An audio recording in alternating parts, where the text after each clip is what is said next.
Serial advocate Anjali Awasthi में चंद्रभान राघव सिंह राजपूत को threat करते, धमकाते, इस सब में भजन सिंह बैलेंस बनाए रखता है। अभी चंद्रभान की कंडीशन ठीक नहीं है और क्या करना चाहिए, एडवोकेट राजपूत को समझाते उन्हें कुछ भी करके युवराज की बेल करवानी ही होगी।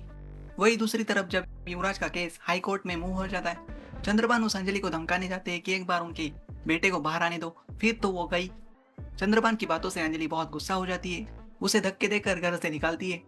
हॉस्पिटल में अमन होश में आ जाते हैं जब पहली बार अंजलि अपनी फीलिंग्स कन्फेस करती है।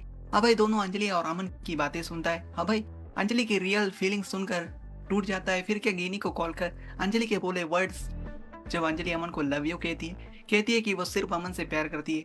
अभय हार्ट ब्रेक में गिनी से लव यू कहता है। वही गिनी इस बात पर ध्यान नहीं देती कि अभय रो रहा है, सिर्फ लव यू सुनकर ही खुश हो जाती है। अपनी खुशी सानिया के साथ बांटती है।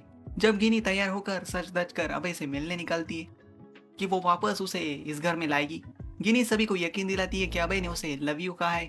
पर राघव सिंह राजपूत अपनी नई चाल चलकर उसका कहना मानने के लिए कहते कि नहीं जाएगी गिनी अभय से मिलने, क्योंकि अंजलि एडवोकेट राजपूत को गुड न्यूज सुनाती है कि अमन होश में आ चुके हैं। अब वो हंसते खेलते टहलते कोर्ट में जाएंगे और अपनी गवाही भी देंगे और फिर वो वापिस घर जाएंगे और फिर आपकी आंखों में आंखें डालकर ये कहेंगे कि पापा आप जो भी कुछ कर रहे हैं ना वो गलत है।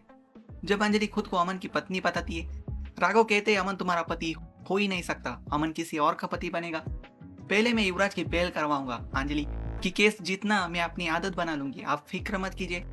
अब आगे जिन जिन केसेस में आप रहेंगे दूसरी तरफ आप मुझे ही पाएंगे मिस्टर इंस्टीट्यूशन। अब देखते हैं क्या राघव युवराज की बेल करा पाते हैं या कोई नया ट्विस्ट आता है। देखिए सिर्फ स्टार प्लस पर।